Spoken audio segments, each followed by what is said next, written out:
Hello. Hello. ചേട്ടൻ, അത് ഇപ്പൊ ഇന്നലെ ഹരേ ഒക്ടോബർ കൃഷ്ണ. 31 ചേട്ടൻ ഒരു സംഭവം എന്നോട് പറഞ്ഞു. അപ്പൊ ഞാനത് ആലോചിക്കായിരുന്നു. ഇങ്ങനെ ഒരു കാര്യം അത് നമുക്ക് ഷെയർ ചെയ്യാൻ തോന്നി. കാരണം എന്ന് വെച്ച് കഴിഞ്ഞാൽ ഒരു ഡിഫൻസ് പേഴ്സണൽ ആയിരുന്ന ഒരാള്, അപ്പൊ ആളുടെ സർവീസിലിരുന്ന് ഒരു മറക്കാനാവാത്ത ഒരു അനുഭവം ഉണ്ടായതല്ലേ.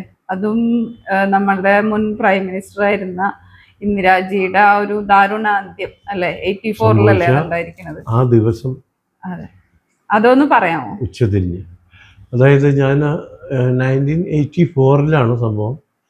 ഞാൻ എൻ്റെ മധ്യവേനൽ അവധി എന്ന് പറയാൻ പറ്റില്ല, അതെ, ആനുവൽ ലീവിന് പോയി തിരിച്ചു വരുന്ന ദിവസം, വരുന്ന ദിവസം 30-ാം തീയതി ആയിരുന്നു. തൃശ്ശൂരിൽ നിന്ന് 2 ദിവസം പിടിക്കും, 48 hours ഡൽഹിക്ക്. തൃശ്ശൂരിൽ നിന്ന് സ്റ്റാർട്ട് ചെയ്തു. പിന്നെ അങ്ങനെ 31-ാം തീയതി ഈ പറഞ്ഞ സംഭവ ദിവസം ഞാൻ വണ്ടിയിൽ ജയന്തി ജനത എക്സ്പ്രസ്സിൽ എറണാകുളം നിസാമുദ്ദീൻ ട്രെയിനാണ്. അത് ചെന്ന് ഗ്വാളിയർ എന്ന സ്ഥലം കഴിഞ്ഞു ബബീന പിന്നെ മുറേന എന്നുള്ള സ്ഥലത്തെത്തിയപ്പോഴാണ് ഈ കാര്യങ്ങൾ അറിയണത്. ഇന്ദിരാജി മരണപ്പെട്ടു.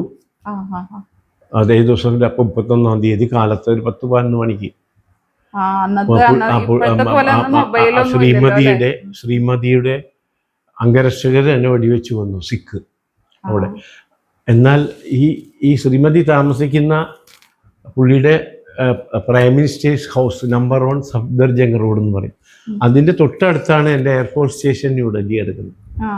വെടിവെച്ചവരും അവിടെ കേട്ടു, എൻ്റെ സുഹൃത്തുക്കൾ ഓടി വന്നു. അപ്പോൾ ഞാൻ ട്രെയിനിലാണ്.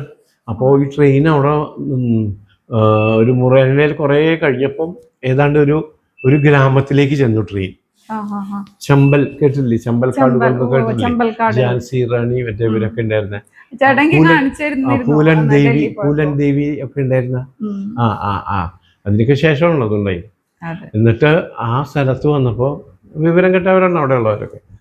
ഈ ഇന്ദിരാഗാന്ധിനെ സിഖുകാരൻ വെടിവെച്ച് വന്നേ. അപ്പോൾ സിഖുകാരെ മുഴുവൻ അവിടെ ആക്രമിക്കായിരുന്നു, ഡൽഹിയിലും പരിസര പ്രദേശങ്ങളും. അതിന്റെ അലയടിച്ച് രാവിലെ മുതൽ കർഫ്യൂ പ്രഖ്യാപിച്ചിരുന്നു. അങ്ങനെ അവര് എല്ലാ ട്രെയിനുകളും ചെക്ക് ചെയ്യായിരുന്നു. ഏതിലൊക്കെ സിഖുകാരുണ്ടോ അവരെയൊക്കെ തല്ലിക്കൊല്ലണം. അതായത് ഈ ചമ്പൽക്കാടുകൾ അവിടുത്തെ ആൾക്കാര് അതല്ലേ പറഞ്ഞത്. അവര് എന്ത് ചെയ്തു?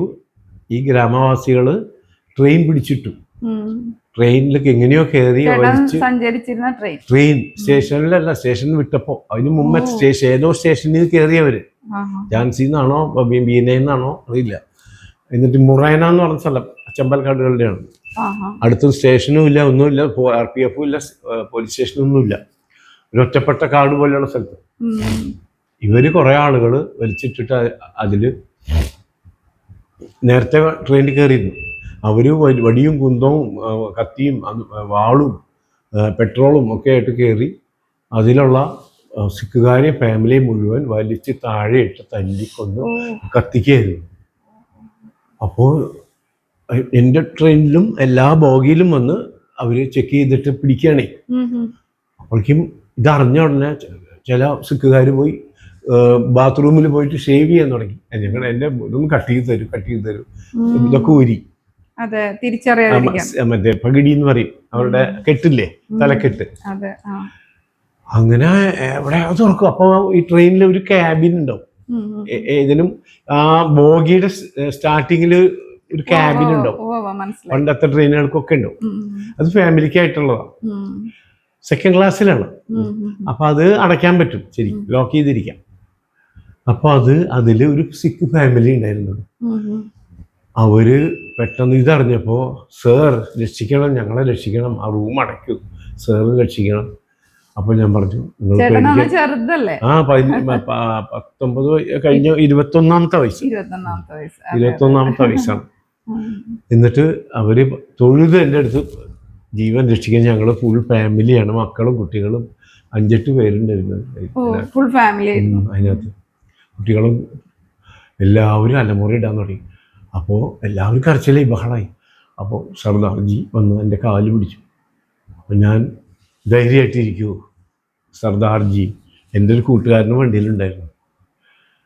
ഞാൻ പറഞ്ഞു അടച്ചിട്ട് പറഞ്ഞു ഒരു കാരണവശാലും ക്യാബിന്റെ ഉള്ളിൽ ഇവരെ ക്യാബിൻ്റെ ഉള്ളിലായിരുന്നു അവര് അന്വേഷിക്കുക തുറക്കെന്നും പറഞ്ഞ് വടിയും ഒന്നായിട്ട് ആളുകൾ വന്നു.